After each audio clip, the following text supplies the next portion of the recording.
Media sosial heboh dengan kabar yang menyebutkan seorang ibu menganiaya anak kandungnya.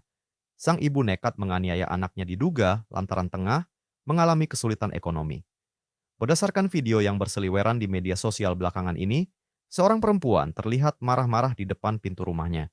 Sementara, beberapa orang pria diduga perangkat desa mengajaknya berbicara. Kemudian, salah satu pria tampak berusaha untuk masuk ke dalam rumah perempuan tersebut. Namun, wanita itu pun melarangnya dan membentak menggunakan kata kasar. Mengutip tribunjabar.com, Kamis, 3 April 2025, peristiwa ini bermula saat warga heboh karena ada anak umur 7 tahun malam-malam keluar rumah sendirian dan tak berbusana sama sekali. Saat dihampiri, ternyata anak itu ketakutan usai dianiaya oleh sang ibu. Sekujur tubuhnya babak belur dan terdapat luka yang masih basah. Berdasarkan informasi, ibu itu nekat menganiaya anaknya lantaran depresi seusai ditinggal sang suami.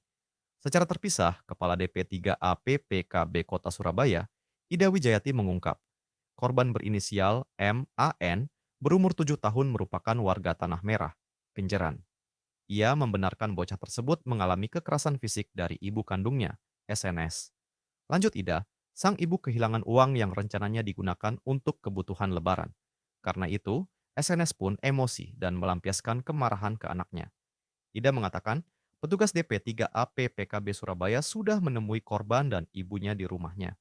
Selain itu, pihaknya juga memberikan pendampingan psikis untuk bocah tersebut. Sementara, ibu korban akan diberikan psikoedukasi agar tidak mengulangi tindakan kekerasan dan menyarankan pemeriksaan psikologis. Sedangkan, terkait masalah ekonomi yang sedang dialami ibu korban, Pemkot Surabaya memberikan bantuan pengalihan status BPJS korban dari Mandiri ke PBPU dan PB.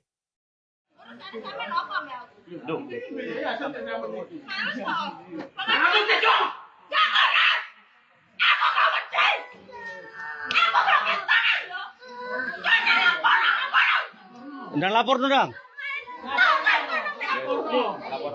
Ndang lapor no,